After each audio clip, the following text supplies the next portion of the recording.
நாளைக்கான வீடியோ தாங்க வந்திருக்கு. வீடியோ வந்து சூப்பராக இருந்துச்சு அப்படின்னு தாங்க சொல்லணும். மறுபடியும் அந்த வேலு வந்து டார்ச்சர் பண்ண ஆரம்பிச்சிட்டாரு அப்படின்னு தாங்க சொல்லணும். அதாவது நம்ம சுழருக்கு கால் பண்ணி உன்னை இந்த பொண்டாட்டியை ஆக்கிட்டு தான் இந்த ஊரை விட்டு நான் கூட்டு போவேன், இல்லைன்னா உன்னை கொலை பண்ண போகிறேன் பாரு அப்படின்னு சொல்லிட்டு பயங்கரமாக மிரட்டலாம் ஆரம்பிச்சிட்டாங்க அப்படின்னு தாங்க சொல்லணும். அதெல்லாம் பார்க்குறதுக்கு முன்னாடி நம்ம சேனலில் மட்டும் மறக்காமல் லைக் அண்ட் சப்ஸ்கிரைப் மட்டும் பண்ணிடுங்க. ஃபஸ்ட்டு எடுத்தவொடனே டைனிங் டேபிள் உட்காந்து எல்லாம் சாப்பிட்டுக்கிட்டு இருக்காங்கல்ல, குழந்தைகள் வராங்கல்ல, குழந்தைகளை வந்து நம்ம எழில் சொல்கிறாரு, வாங்க எல்லோரும் உட்காந்து சாப்பிடுங்க அப்படிங்கிற மாதிரி சொல்கிறாங்க.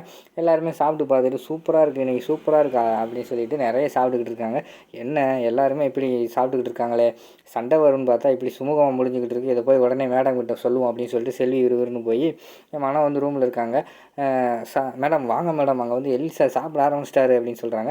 சாப்பிட ஆரம்பிச்சிட்டானா அப்போனா கண்டிப்பாக இந்நேரம் எப்படியும் தமிழை போய் திட்டிக்கிட்டு இருப்பாங்க, நான் டக்குன்னு போய் பார்க்குறேன் அப்படிங்கிற மாதிரி சொல்லிட்டு விறுவிறுன்னு போயிடுறாங்க. என்ன இந்த மேடம் நான் சொல்கிறது கூட கேட்காம இப்படி பண்ணுறாங்களே அப்படின்னு சொல்லிட்டு அவங்கள அங்கே போய் பார்க்காங்க. பார்த்தா குழந்தைங்க எல்லாருமே சுமூகமாக உட்காந்து சிம்பிளாக உட்காந்து சாப்பிட்டுக்கிட்டு இருக்கிற மாதிரி காட்டுறாங்க. உடனே அதை பார்த்தோன்னே மனோக்கு வந்து பயங்கரமான ஆச்சரியமாக இருக்குது. என்ன சண்டை போடுவாங்கன்னு நினச்சா இப்படி உட்காந்து சாப்பிட்டுக்கிட்டு இருக்காங்களே ஒன்றா ஜாலியாக அப்படிங்கிற மாதிரி சொல்லிட்டு சரி ஏற்றி விடுவோம் அப்படின்னு சொல்லிட்டு அவங்க ஏற்றி விட்றாங்க. என்ன எழில் இப்படி பண்ணிக்கிட்டு இருக்க, குழந்தைகளுக்கு நம்ம எவ்வளோ கட்டுக்கோப்பாக வச்சுருந்தோம், இத்தனை நாளாக வந்து கரெக்டாக பிளான் போட்டு நல்ல சாப்பாடாக கொடுத்துக்கிட்டு இருந்தோம், இன்றைக்கி ஒரே நாளில் எல்லாத்தையுமே கெடுத்துட்டே அப்படிங்கிற மாதிரி வந்து நம்ம மனம் சொல்கிறாங்க. உடனே எழில் வந்து சொல்கிறாரு, அதெல்லாம் இல்லை மனம், இது வந்து நம்ம கொடுக்குற ஃபுட்டை விட இது வந்து ஹெல்த்தியாக இருக்குது, ஆயில் வந்து கம்மி, ஹெல்த்தி வந்து அதிகமாக இருக்குது, கண்டிப்பாக இந்த ஃபுட்டு வந்து குழந்தைகளுக்கு வந்து நல்லது தான்.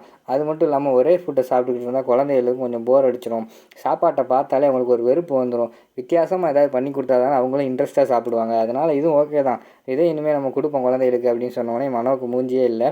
உடனே வந்து அப்படியே உட்காரு நீ சாப்பிடு அப்படிங்கிற மாதிரி எழுதி சொல்கிறாங்க. சரின்னு சொல்லிட்டு வேண்டாம் இருப்பா உட்காந்து சாப்பிட்டுக்கிட்டு இருக்கிற மாதிரி காட்டுறாங்க. அதுக்கடுத்து குழந்தைகள் எல்லாருமே சாப்பிட்டு ஸ்கூலுக்கு கிளம்பிட்டாங்க. நம்ம எழிலும் டாக்டர் இல்லை, உடனே நான் வந்து எனக்கு ஓபி இருக்குது அப்படிங்கிற மாதிரி சொல்லிவிட்டு அவரும் இங்கே கிளம்பிடுறாரு. அதுக்கடுத்து ராமையா மட்டும் நமக்குள்ளே இருக்காரு. வாங்கண்ணே ராமையாண்ணே சாப்பிடுங்கண்ணே அப்படிங்கிற மாதிரி வந்து நம்ம சுழர் சொல்கிறாங்க. அது கேட்ட உடனே ராமையா சொல்கிறாரு, அங்கே ஒன்றுமே இல்லையம்மா, எல்லாத்தையும் வலிச்சு சாப்பிட்டு போயிட்டாங்களே, நான் இன்னொரு நாள் எனக்கு சேர்த்து வைமா, நான் சாப்பிட்டுக்கிறேன் அப்படிங்கிற மாதிரி சொல்லிவிட்டு அவரும் கார் ரெடி பண்ண போயிட்டார்.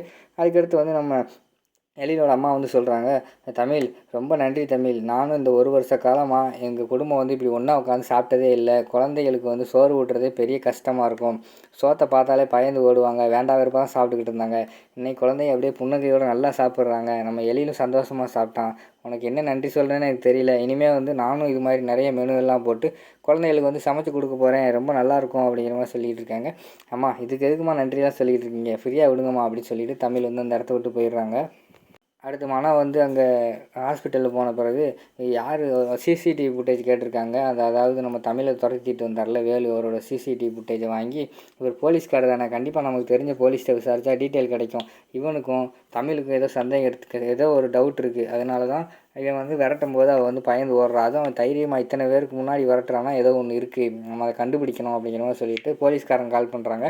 கால் பண்ணிவிட்டு ஹலோ ஹேஎஸ்க் ஹாஸ்பிட்டலோட நான் வந்து சீஃப் செக்ரட்டரி பேசுகிறேன், அதாவது எங்களோட ஹாஸ்பிட்டலில் ஒருத்தர் வந்து எங்கள் வீட்டு பொண்ணை வந்து விரட்டியிருக்காரு, அவரோட டீட்டெயில் வேணும் அப்படிங்கிற மாதிரி கேட்டோன்னே, மேடம் பிரச்சனை இப்போ தான் முடிஞ்சு, அவரை பேசி அனுப்பி அவரோட சொந்த ஊருக்கே அனுப்பி வச்சிட்டோம், திருப்பி எதுக்கு அவரோட டீட்டெயில் கேட்குறீங்க அப்படிங்கிற மாதிரி கேட்டோன்னே, இல்லை அவர் என்ன மோட்டிவோடு வந்தார்னு எங்களுக்கு தெரியல, கொஞ்சம் அவேர்னஸாக இருந்துக்கலாம்ல அப்படிங்கிற மாதிரி சொல்கிறாங்க. மேடம் விடுங்க மேடம், இனி எது நடந்தாலும் நாங்கள் பார்த்துக்குறோம், ஃப்ரீயாக விடுங்க அப்படிங்கிற மாதிரி சொல்லிடுறாங்க. இல்லை சார் அவங்க பேரை மட்டுமா சொல்லுங்கள் அப்படிங்கிற மாதிரி சொன்னோன்னே வேலு அப்படிங்கிற மாதிரி பேரை சொல்லிடுறாரு அவர். அதுக்கடுத்து அந்த போலீஸ்கார் வந்து வேலுக்கு கால் பண்ணுறாரு. கால் பண்ணிவிட்டு ஹலோ கொஞ்சம் கேர்ஃபுல்லாக இரு, அந்த ஹாஸ்பிட்டலில் வந்து உன்னை பற்றி விசாரிக்க ஆரம்பிச்சிட்டாங்க, நீ ஊருக்கு போயிட்டேன்னு நான் சொல்லிட்டேன், ஆனால் நீ இங்கே தான் இருக்கிற, அவங்க உன்னை பற்றி நோண்ட ஆரம்பிச்சிட்டாங்கன்னு நினைக்கிறேன், நீ கேர்ஃபுல்லாக இருக்கிறது நல்லது அப்படிங்கிற மாதிரி அவர் சொன்ன உடனே கோவத்தில் வந்து வேலு ஃபோனை கட் பண்ணிடுறாரு. கட் பண்ண வேகத்தோடு நம்ம இவங்க தமிழுக்கு கால் பண்ணுறாங்க.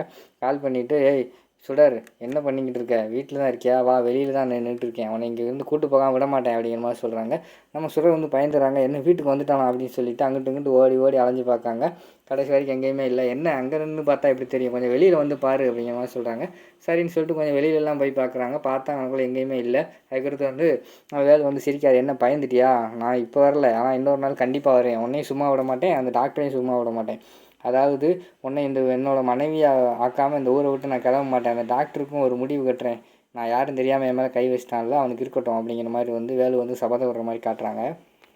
அடுத்த சீனில் வந்து அஞ்சலி வந்து வெயிட் பண்ணிக்கிட்டு இருக்காங்க. தமிழ் என்ன இன்னும் நம்ம ஸ்கூல்லேருந்து கூப்பிட வரல, வர பொறுப்பு இல்லாமல் போச்சு அப்படிங்கிற மாதிரி வந்து அஞ்சலி பாப்பா ஃபீல் பண்ணிக்கிட்டு இருக்காங்க. அந்த நேரத்தில் வந்து ராமையா வந்து காரில் வராரு. காரில் வந்தவொடனே நம்ம அஞ்சலி வந்து தமிழையே தேடிக்கிட்டு இருக்காங்க. தமிழ் எங்கே அப்படிங்கிற மாதிரி கேட்காங்க. தமிழ் பாப்பாவுக்கு உடம்பு சரியில்லை, அதான் என்னை கூட்டிகிட்டு வர சொல்லிச்சு, வா போவோம் அப்படின்னு சொல்லிட்டு கூட்டிகிட்டு வராங்க. வரும்போது வந்து கொஞ்சம் கவலையோடய வந்துக்கிட்டு இருக்காங்க நம்ம அஞ்சலி பாப்பா. வந்ததே சரி நேராக போய் தமிழோட டோர்கிட்ட அவங்களோட ரூம் டோர்கிட்ட நின்று பார்க்குறாங்க, பூட்டியே கிடக்கு. சரி நம்ம போய் ட்ரெஸ் எல்லாம் ரிஃப்ரெஷ் ஆகிட்டு வருவோம்னு சொல்லிட்டு போய் குளிச்சு ட்ரெஸ் எல்லாம் போட்டு வந்து பார்க்குறாங்க. அப்பையும் பூட்டியே கிடக்கு. என்ன தமிழ் வெளியே வரல அப்படின்னு சொல்லிட்டு அதுக்கடுத்து எல்லாமே ஹோம்ஒர்க் எழுதிக்கிட்டு இருக்காங்க. நம்ம அபி வந்து அஞ்சலிக்கு வந்து ஹோம்ஒர்க்லாம் சொல்லி கொடுத்துக்கிட்டு இருக்கிற மாதிரி காட்டுறாங்க. சொல்லிக் கொடுக்கும்போது கூட அவங்க கவனிக்காமல் தமிழோட அதாவது டோரையே பார்த்துக்கிட்டே இருக்கிற மாதிரி காட்டுறாங்க. என்ன நான் இங்கே சொல்லி கொடுத்துக்கிட்டு இருக்கேன், நீ என்ன அங்கே கவனிச்சிக்கிட்டு இருக்க, படிப்பில் உனக்கு கவனம் இல்லையே, நீ இப்படி படித்தா என்ன செய்கிறது அப்படிங்கிற மாதிரி அபி வந்து திட்ட ஆரம்பிக்காங்க. அதுக்கடுத்து அவங்க கேஷுவலாக இருக்கிற மாதிரி காட்டுறாங்க. அடுத்த நைட் எல்லாம் ஹோம்ஒர்க் முடிச்சுட்டு எல்லாருமே சோபாவை அங்கே இருக்கிற எல்லா இடத்தெல்லாம் சுற்றி ஓடி பிடிச்சி விளாட்றாங்க. ஆனால் தமிழோட ரூம் மட்டும் பூட்டி கிடக்கல. அதை பார்த்தவொடனே நம்ம அஞ்சலி இருக்காங்கல்ல, அஞ்சலி வந்து அதை பார்த்துட்டு கவலையோடு நின்றுக்கிட்டு இருக்கிற மாதிரியே காட்டுறாங்க. அதோட பார்த்திங்கன்னா இந்த எபிசோடையும் வந்து முடிச்சிடுறாங்க.